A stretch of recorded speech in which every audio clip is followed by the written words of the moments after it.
Hello everyone, मैं doctor प्रगति गुप्ता और आज इस वीडियो में हम बात करने वाले हैं कन्वल्जन्स और एपिलेप्सी के बारे में।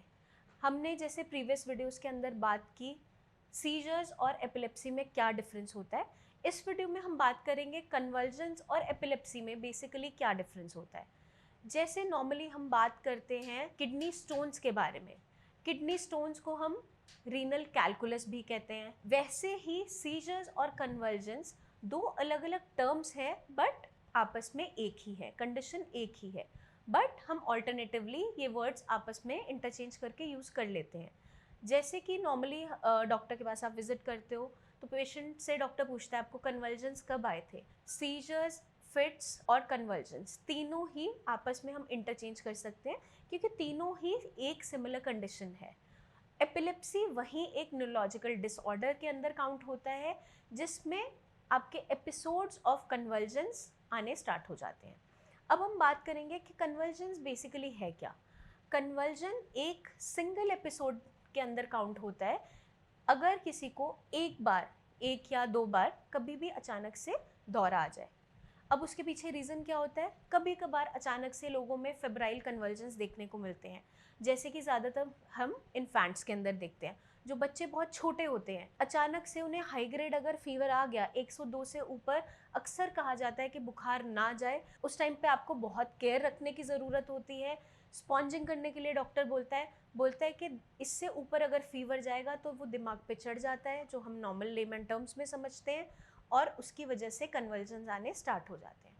कन्वल्जन्स अगर एक दो एपिसोड्स होते हैं तो वो टर्म कन्वल्जन्स के अंदर ही काउंट होती है।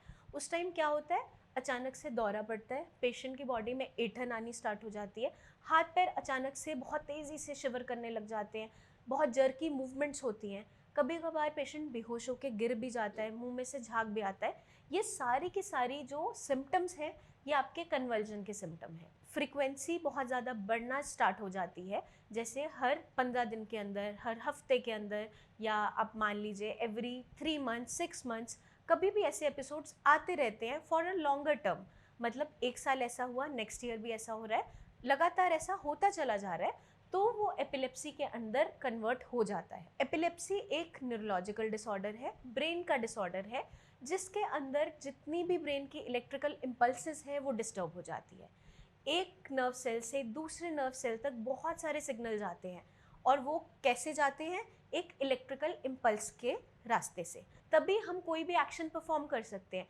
जैसे मैं अभी आपसे बात कर रही हूँ, कुछ आपको समझा रही हूँ, तो इस टाइम पे बहुत सारे ब्रेन के अंदर इलेक्ट्रिक इम्पल्सेस रन कर रही हैं, तभी मैं आपको कुछ एक्सप्लेन कर पा रही हूँ, प्रेजेंट कर पा रही हूँ, बोल पा रही हूँ। जब इस कंडीशन के अंदर एक छोटा सा शॉर्ट सर्किट आता है, या एक ब्रेन सेल से दूसरे ब्रेन सेल तक का जो सिग्नल भेजा जा रहा है उसकी वोल्टेज में कोई भी डिस्टर्बेंस है, किसी भी कारण से हो सकती है, अचानक से बॉडी में तेज़ बुखार आने की वजह से, अचानक से ब्लड शुगर लेवल्स लो होने की वजह से, या कोई चोट लग गई उसके कारण से, या ब्रेन में कोई इन्फेक्शन है उसकी वजह से, या कभी कभार कुछ मेडिसिन ऐसी होती हैं जिसकी वजह से एपिलेप्सी हो जाती है। तो हमें क्या समझना है कि जो कन्वल्जन्स है, कन्वल्जन इज़ सिंगल और 2-3 episodes once in a lifetime, और वहीं एपिलेप्सी क्या है, there are n number of episodes, बहुत सारे एपिसोड्स जुड़ जाते हैं, उनकी फ्रिक्वेंसी बढ़ती चली जाती है, वो एपिलेप्सी डिसऑर्डर के अंदर काउंट होता है। यही कन्वर्जन्स एपिलेप्सी में कन्वर्ट ना हो उसके लिए हमें थोड़ा सा इनिशियली ही ध्यान रखना है कि ब्रेन में कोई ऐसी कंडीशन अगर क्रिएट हो रही है उसको वहीं सेटल करना ज़रूरी हो जाता है। बट कभी कभार इमिजिएटली कन्वर्जन आ जाता है। फेब्राइल कन्वर्जन सबसे ज़्यादा कॉमन है, वो भी इन्फेंट्स के अंदर। कभी कभार कन्वर्जन आने के बाद पता चलता है कि बॉडी का टेम्परेचर इतना ज़्यादा बढ़ गया है। ये कंडीशन टेम्परेरी होती है, परमानेंट नहीं कन्वर्ट होती। ये कंडीशन जब टेम्परेरी रहती है तो इसे कन्वर्जन कहा जाता है। हमें क्या ध्यान रखना है कि एपिलेप्सी जो बीमारी है, जो फिट्स हमें बार बार रिपीटेडली आ रहे हैं, उनकी फ्रिक्वेंसी को टेपर करना और उस कंडीशन को आगे ना बढ़ने देना, वो बहुत इंपॉर्टेंट है।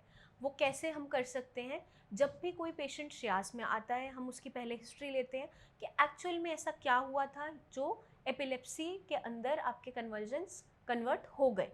जब हमें वो रीज़न मिल जाता है उसके अकॉर्डिंगली हम लाइन ऑफ ट्रीटमेंट स्टार्ट करते हैं। आपको डाइट रिकमेंड की जाती है, मेडिकेशन दी जाती है, कुछ हर्बल मेडिकेशंस रहती है जो आपके ब्रेन को एक्टिवली परफॉर्म करने में हेल्प करता है।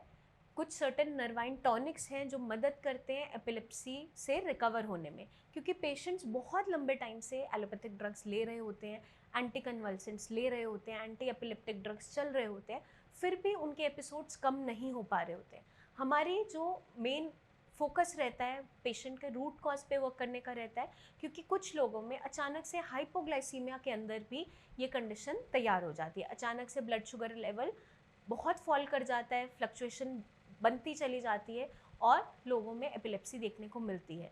तो हम रूट कॉज पे वर्क करते हुए पूरा लाइन ऑफ ट्रीटमेंट प्लान करते हैं।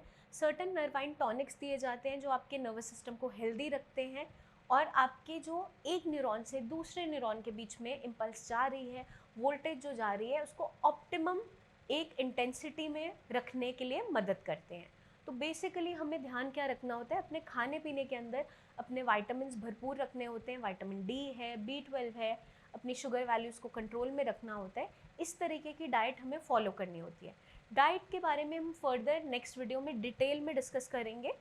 तब तक के लिए आपको क्या ध्यान रखना है कि आपके जानने वाले को या आप इस बीमारी से अगर सफ़र कर रहे हैं तो बिल्कुल भी इस बीमारी को छुपाना नहीं है। नीचे दिए हुए कमेंट सेक्शन पे आप कमेंट करके हमें अपने कंडीशन के बारे में कुछ भी पूछना चाहें पूछ सकते हैं, या आप क्लिनिक आकर मुझसे पर्सनली भी मिल सकते हैं। जल्दी ही मिलेंगे हम नेक्स्ट वीडियो में, जिसमें हम लेकर आएंगे बहुत सी ऐसी हेल्दी टिप्स जो हेल्प करेंगे इस बीमारी से रिकवर करने में। तब तक के लिए आप अपना खास ध्यान रखिए। Take care.